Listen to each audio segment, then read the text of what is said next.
Jumpa lagi bersama Cocot Bidal ya Mok. Kita akan melanjutkan alur cerita dari Xinchuan, yaitu di part ke-10.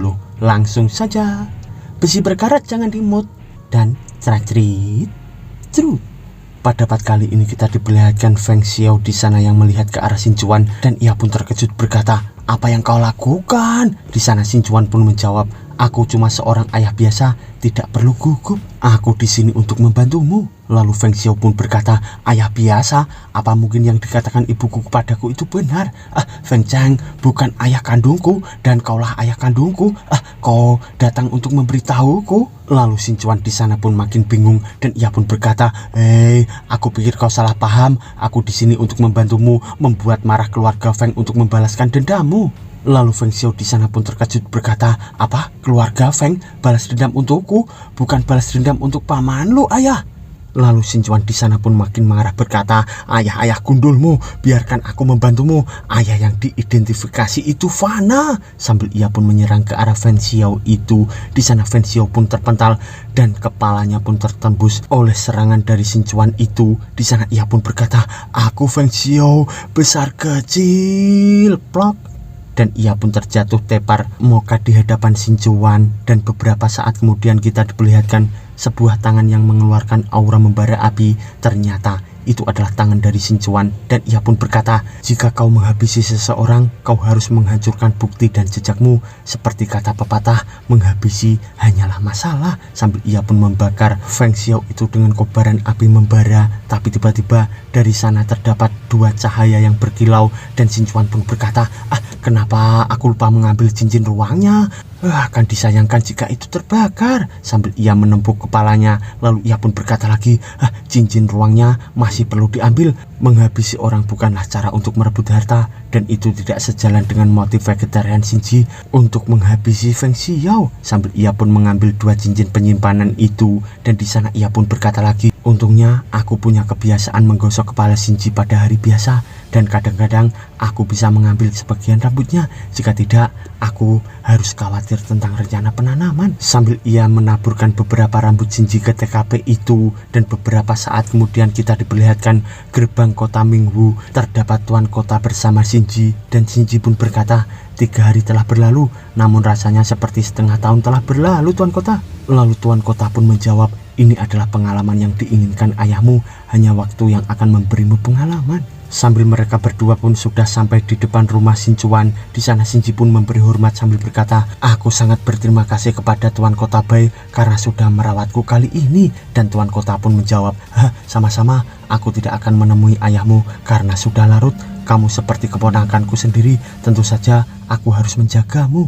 Lalu Xinji sambil melambai pergi dari sana, dan ia pun berkata, "Paman Tuan Kota, aku akan kembali dan melaporkan kepada ayahku kalau aku baik-baik saja." Dan Tuan Kota pun menjawab, "Sampaikan salamku pada ayahmu." Dan beberapa saat kemudian kita diperlihatkan Xinji di sana berbahagia, dan ia pun berkata, "Ayah, aku kembali, ayah. Aku telah mendapatkan banyak kali ini." Ayah, di mana kamu? Ayah, kamu di mana?" Sambil ia pun mencari-cari ayahnya di sana. Tapi tiba-tiba ia pun merasa khawatir sambil berkata, "Ayah akan baik-baik saja kan? Atau memang ayah yang menganggapku sebagai beban, jadi dia tidak menginginkanku lagi?" Sambil terlihat gadis cincin di sana yang mendekat berkata, "Apa yang kau pikirkan? Tuan Xinchuan pasti pergi keluar untuk melakukan beberapa hal. Yang harus kamu lakukan sekarang adalah segeralah mandi. Kamu belum mandi selama beberapa hari." Sambil gadis cincin itu pun menutup hidungnya. Di sana Xinji pun berkata, "Aku bahkan tidak memperhatikan, tetapi guru malah yang memperhatikan. Kalau begitu aku akan mandi dulu, guru." Sambil ia langsung pergi dari sana dengan tubuh baunya itu, dan kita diperlihatkan gadis cincin yang makin jatuh cinta lagi kepada Xinchuan. Di sana ia pun berkata, "Tuan Xinchuan, segeralah kembali. Aku sangat ingin melihatmu mandi. Melihatmu lagi." Lalu 3 jam kemudian kita diperlihatkan Xinji bersama gadis cincin. Lalu Xinji pun berkata, "Kenapa ayah belum kembali?" Tapi tiba-tiba dari atas tanah terdapat sesuatu cahaya yang mengarah ke arah mereka, dan gadis cincin pun berkata, "Xinji, Tuan Xinchuan sudah kembali." Ternyata itu adalah Xinchuan, dan ia pun mendatangi Xinji. Dan Xinji sangat senang sambil berkata, "Ayah, Anda kemana saja? Ayah, aku..." Tapi Xinchuan di sana dengan muka masam, ia hanya dia membisu. Lalu Shinji pun berkata, "Apa yang terjadi ayah? Sungguh bau alkohol yang menyengat." Sambil Shinjuan memegang pundak dari Shinji dan ia pun berkata, "Tidak ada, aku cuma pergi untuk menghormati seseorang teman lama. Orang tua itu suka minum semasa hidupnya, jadi aku minum bersamanya. Ayo masuk." Sambil ia pun berjalan menuju ke ruangannya itu. Dan Shinji pun berkata, "Apa? Teman lama?" Dan gadis cincin pun berkata lagi, "Ada apa Shinji? Ada yang aneh?" Itu adalah hal yang wajar. Ayahmu sudah berkultivasi sedemikian rupa. Dia akan selalu bertemu dengan beberapa teman. Dan pasti tidak normal kalau dia tidak mempunyai teman, kan? Sambil kita diperlihatkan ruang tamu dari kediaman Shinjuan. Di sana Shinji pun berkata, "Ayah, apa kamu baik-baik saja? Aku akan pergi dan menyiapkan sup untuk meredakan mabukmu." Di sana Shinjuan pun menjawab, "Tidak perlu. Karena aku ingin mabuk, mengapa repot-repot minum sup untuk mabuk?" Lalu Shinji pun berkata, "Ayah, bisakah kamu ceritakan sesuatu tentang masa lalumu? Aku bahkan tidak tahu kau punya teman-teman ini." Sambil gadis cincin itu pun menatap ke arah Shinjuan dan ia pun berkata, "Ayahmu sangat misterius, padahal dia baru berusia 30-an sekarang. Tapi tidak lama setelah Shinji lahir, dia diasingkan dan tingkat kultivasinya disegel." Lalu Shinji di sana pun menatap tajam sambil bergumam, artinya ketika ayah diasingkan dan kultivasinya disegel, ayah baru berusia 20-an tahun. Menilai dari apa yang dikatakan ayah sebelumnya, sepertinya pada saat itu dia sudah mencapai ranah kultivasi ke-9 atau bahkan lebih. Bagaimana caranya Material Art Emperor di usia 20-an? Lalu Shinjuan di sana pun berkata, "Shinji, aku tahu apa yang ingin kau tahu. Karena kau sudah besar, tidak ada yang kusembunyikan sebagai seorang ayah. Namun aku tidak ingin ditonton dan diketahui oleh orang luar." Sambil terlihat gadis cincin di sana berkata, "Ya, Tuan Shinjuan, aku akan kembali sekarang." Sambil gadis cincin pun langsung masuk ke dalam cincinnya. Di sana Shinji pun berkata, "Baiklah, mari kita mulai, ayah." Dan Shinjuan pun berkata, "Sebenarnya ini adalah..." Sambil ia pun mendekat ke arah Shinji. Lalu Shinjuan pun berkata lagi, "Kehidupan kedua ayah." Sambil Shinji di sana pun terkejut akan kata-kata ayahnya itu. Sambil Shinji pun makin shock di sana dan Shinjuan pun berkata, "Kau terkejut? Aku pikir kau bisa menebaknya. Berkultivasi itu tidak mudah dan akan lebih sulit di tahap selanjutnya. Banyak orang yang sudah berlatih selama ribuan tahun dan tidak bisa mencapai tahap Material Emperor. Bagaimana bisa aku mencapainya di usia 20-an? Oh iya, apapun yang terjadi, kau harus berusia 30 atau 40 tahun. Hahaha." Sambil terlihat Shinji di sana yang makin terbengong. Lalu kita diperlihatkan Shinjuan yang mengeluarkan aura membara dan ia pun berkata, "Aku sudah mencapai keadaan itu dalam kehidupanku sebelumnya. Oleh karena itu, tidak ada hambatan sama sekali saat berkultivasi dan kembali ke kehidupan ini. Nyatanya, aku bukan dari dunia ini di kehidupanku sebelumnya, tapi dari dunia atas, yaitu tempat keluarga ibumu berada." Sambil terlihat para kucing itu yang mengarah ke arah Shinjuan. Di sana Shinjuan pun berkata lagi, "Dalam kehidupan ini, setelah aku membangkitkan ingatan akan kehidupanku sebelumnya, aku berlatih secara diam-diam di keluarga Lin dan melampaui ranah Material Art Emperor pada usia 18 tahun. Sambil ia memegangi kedua kucingnya dan di sana Shinjuan pun berkata lagi, "Karena keluhan dan dendamku semuanya ada di alam atas dan tidak ada yang layak aku perhatikan di dunia kecil ini. Jadi setelah aku melampaui alam Material Emperor, aku langsung menghancurkan kehampaan dan pergi ke alam atas. Oleh karena itu, aku tidak tahu banyak tentang dunia ini dan hanya ada 1 atau 2 orang yang bisa disebut teman di dunia ini." Sambil terlihat Shinji di sana yang mendengarkan kata-kata ayahnya itu. Lalu Shinjuan pun berkata lagi, "Orang yang aku beri penghormatan hari ini adalah teman yang aku temui secara kebetulan ketika aku masih muda dan dia memiliki minat yang sama denganku. Sayangnya saat aku pergi ke alam atas selama 2 tahun dan ketika aku kembali dengan ibumu, dia sudah meninggal." Sambil kita diperlihatkan Shinji di sana bersama gadis cincin yang terkejut. Lalu gadis cincin pun berkata, "Ternyata begitu. Aku mengerti semuanya sekaligus." Dan beberapa saat kemudian kita diperlihatkan Shinjuan di sana yang melihat ke arah Shinji yang pergi dan ia pun bergumam, bahaya tersembunyi lainnya sudah dipecahkan. Setelah hari ini, putraku dan Pak Tua di dalam cincinnya tidak akan lagi bertanya-tanya kenapa aku begitu kuat di usia yang begitu muda. Sambil ia dengan senyum psikopatnya itu, lalu ia pun berkata, aku tidak tahu kekuatan besar atau hal terkenal apa yang akan muncul di masa depan, jadi mudah untuk dijelaskan. Bukannya jika kita sudah melihat dunia besar, kita langsung pergi ke dunia yang lebih besar dan tidak memperhatikan dunia kecil ini.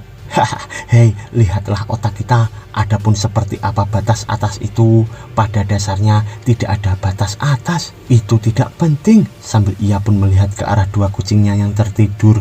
Lalu beberapa saat kemudian ia pun keluar dari ruangan sambil berkata, ngomong-ngomong, aku belum pernah ke sana. Begitu pula Shinji dan Pak Tua di dalam cincin, karena kita semua tidak tahu apa itu jauh dari yang aku garang. Apa yang disebut dunia atas benar-benar ada, dan kita semua akan pergi ke dunia atas bersama di masa depan dan kemudian terus mengarangnya. Tapi tiba-tiba Shinchuan di sana pun terkejut karena notifikasi pun segera muncul dan bertuliskan Feng Chang yang berada di tingkat ke-6 Nirvana berniat membunuh putra Anda. Tuan rumah saat ini lebih kuat dari lawan. Tolong lindungi putra Anda. Sambil terlihat Shinchuan di sana tersenyum berkata, hahaha, ketemu, waktunya sama seperti yang aku harapkan.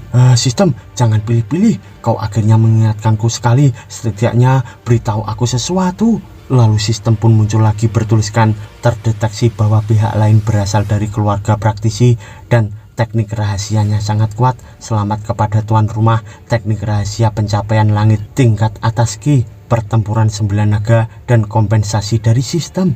Sambil terlihat Shinchuan di sana yang berkobar membara, dan ia pun mengeluarkan aura yang sangat membara lagi hingga membuat pijakannya di sana pun langsung retak, dan ia pun berkata, ini bisa dianggap sebagai keterampilan yang bisa digunakan. Sebelumnya, untuk mencegah terlihat memiliki keterampilan rendah, aku cuma bisa bertarung dengan tinjuku. Itu jauh dari sikap seorang master. Menurut kecepatan seorang Nirvana, pihak lain harusnya tiba besok. Sepertinya aku harus keluar semalaman. Sambil ia pun berpikir di sana, dan ia pun bergumam, Shinji, sebenarnya bukannya ayah mau memanfaatkanmu, tapi jika aku menghabisi Feng Chang, Feng lain yang di ranah Nirvana ke-9 itu akan menyerangku juga, dan sistem tidak akan membantuku. Anakku, kau memiliki kehidupan putra surga lebih kuat dari kecoa. Kamu tidak akan mati dengan mudah. Ayah pasti akan membalasmu di masa depan. Lalu beberapa saat kemudian kita diperlihatkan di malam hari di kediaman Shinchuan. Di sana Shinchuan pun berkata, Shinji, ayah harus keluar lagi. Temanku menghancurkan jimat giok yang aku berikan kepadanya saat itu. Seharusnya dia dalam masalah, jadi aku harus pergi melihatnya. Lalu Shinji di sana pun berkata, apa identitas teman lamamu, ayah? Kau tidak akan berada dalam bahaya, bukan? Lalu aku akan pergi denganmu saja, ayah. Aku juga bisa. Di sana Shinchuan pun berkata, dia hanyalah seorang penebang kayu biasa. Aku bertemu dengannya di pegunungan. Kata-katanya memberiku inspirasi. Jadi ini hanya tentang pemikiran. Jangan khawatir, tidak akan ada bahaya. Sambil Shinchuan pun pergi dari sana, Shinji pun khawatir berkata lagi, kalau begitu pergilah ayah, jangan khawatirkan aku aman di kota Minggu. Sambil Shinchuan pun mendekat lagi dan mengelus kepala Shinji. Lalu Shinchuan pun berkata, kalau begitu aku akan pergi, tinggallah di rumah anakku. Dan Shinchuan pun bergumam, aman, tidak hanya sangat aman, ini benar-benar aman. Dan beberapa saat kemudian kita diperlihatkan di pagi selanjutnya di luar gerbang kota Mingho. Di sana seseorang pun berkata, apa yang sedang terjadi? Dan temannya pun menjawab, entahlah, sepertinya langit akan runtuh, cepatlah cari tempat bersembunyi. Sambil kita diperlihatkan dari atas langit terdapat cahaya-cahaya yang turun di sana, dan seseorang pun berkata, ada Nirvana yang kuat. 5, kenapa banyak sekali kultivator Nirvana tiba-tiba muncul? Apa yang terjadi? Sambil mereka semua pun khawatir. Sambil kita diperlihatkan Tuan Kota Bai di sana yang berkata, Tuan Kota Mingho, Bai Chen, harus kupanggil apa Tuan ini? Sambil ia pun menghadapi beberapa cahaya yang mengarah ke arahnya, dan terlihat di antara cahaya itu keluarlah seseorang yang berkata, aku adalah kepala keluarga Feng saat ini. Namaku Feng Cheng. Sambil terlihat seseorang tua di sana yang melayang dengan aura membara, dan Feng Cheng di sana pun berkata lagi, mereka berempat adalah tetua keluarga Fengku. kami datang, sambil kita diperlihatkan beberapa orang di belakangnya. Lalu Feng Cheng di sana pun berkata lagi, kami datang untuk balas dendam. Sambil mereka semua pun turun di hadapan Tuan Kota Bai. Di sana Tuan Kota Bai pun berkata, saya khawatir ada kesalahpahaman karena saya tidak pernah berurusan dengan keluarga Feng di kota Minghao. Tapi Feng Cheng di sana pun makin murka sambil mengeluarkan aura membara, dan ia pun berkata, beraninya kau berpura-pura bodoh. Xinji dari kota Minghao telah membunuh anakku, yaitu Feng Xiao, dan aku akan memastikan Xinji untuk mati. Sambil Feng Cheng itu pun melompat ke atas, lalu ia pun berkata, aku tahu kau berasal dari keluarga Bai, jadi selamatkanlah nama baik keluarga Bai, kalau tidak aku akan membunuhmu juga. Lalu Tuan Kota Bai di sana pun berkata, benar, aku tidak tahu tentang ini Tuan. Dan ia pun bergumam, intinya adalah saudara Xin tidak ada di kota sekarang, dan tadi malam dia memintaku untuk menjaga Xinji. Lupakan saja, aku menyerah. Sambil ia ketakutan di sana, lalu Feng Cheng di sana pun berkata lagi, beraninya dia melakukan hal yang keterlaluan.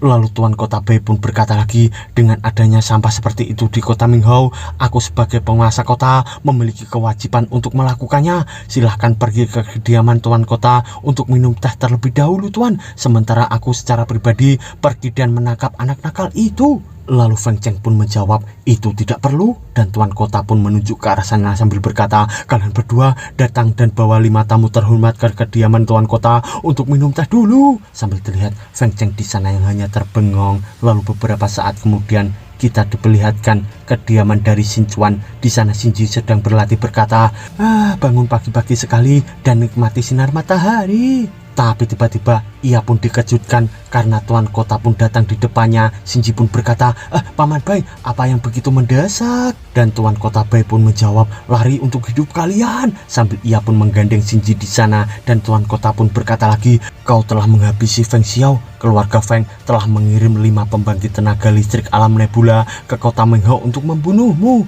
Lalu Xinji di sana pun terkejut berkata, apa? Aku tidak menghabisi Feng Xiao, aku tidak secepat dia. Dan pelayannya melihatnya melarikan diri dengan penghilang darah hari itu Tuan. Lalu Tuan Kota pun melirik berkata, apa kau menghabisinya atau tidak? Tidak peduli apa yang mereka putuskan. Bahkan jika mereka tahu mereka akan menghabisimu secara tidak sengaja, mereka tidak akan membiarkanmu pergi. Tapi Xinji di sana pun berkata, aku tidak akan pergi kalau begitu Tuan. Sambil ia pun melepaskan tangannya dari Tuan Kota itu. Lalu Tuan Kota pun terkejut. Xinji pun berkata, seperti yang kau katakan, mereka hanyalah sekelompok orang yang tidak berakal sehat. Jadi aku tidak akan pergi Tuan. Mereka akan mencarimu dan akan mengkhawatirkanmu. Lalu Tuan Kota di sana pun bingung berkata, Xinji, aku adalah penguasa di kota utama dan mereka tidak akan berani melakukan apapun padaku. Tapi tiba-tiba Tuan Kota di sana pun terkejut karena mendengar suara Feng Cheng di sana berkata, tidak berani menyentuhmu, kau terlalu menganggap remeh keluarga Feng ya. Sambil terlihat ia yang diserang oleh Feng Cheng dan dapat menghindari serangan itu. Dan Feng Cheng pun berkata lagi, anak kecil bodoh, beraninya kau menggertak kami. Sambil ia pun mengeluarkan aura membara melayang di udara.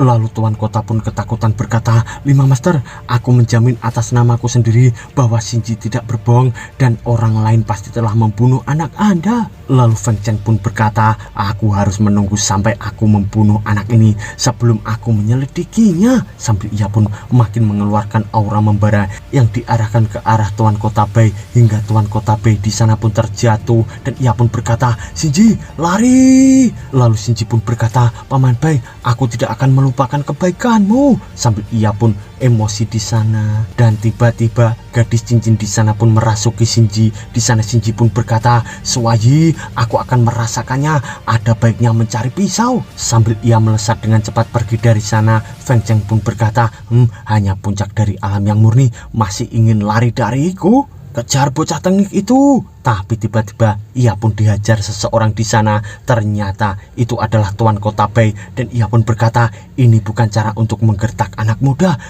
Terlebih lagi kau tidak akan bisa main-main dengan anak ayah ini. Dan Feng Cheng pun berkata, oh, aku tidak boleh macam-macam dengannya. Tidak ada seorang pun di dinasti 9 matahari ini yang tidak bisa aku ganggu. Lalu beberapa saat kemudian kita diperlihatkan kobaran aura membara kehitaman, dan di sana Shinji pun berlari berkata, apa dia masih mengejarku? Dan ia pun bergumam, jurang angin hitam ini seperti mulut iblis, memuntahkan angin hitam yang aneh sepanjang tahun. Sekali kau terjebak di dalamnya, kau tidak akan pernah mati. Sambil terlihat Feng Cheng yang masih mengejarnya, dan ia pun berkata, sekarang mari kita lihat kemana lagi kau bisa lari. Dan Shinji di sana pun berkata, Master, apa yang harus aku lakukan? Lalu gadis cincin pun menjawab, Shinji, kekuatanku hari ini tidak dapat melawannya, jadi kau dapat mengambil resiko untuk sekali ini. Kamu memiliki tubuh ilahi dan terlahir dengan ki yang besar, sementara aku telah melihat banyak hal dan mengetahui medan dan formasi. Kita masih mungkin memiliki kesempatan untuk bertahan hidup jika kita memasuki jurang angin hitam. Sambil ia pun menunjuk ke arah sana, dan Shinji pun berkata, bagus, aku percaya Master tidak akan pernah menyakitiku.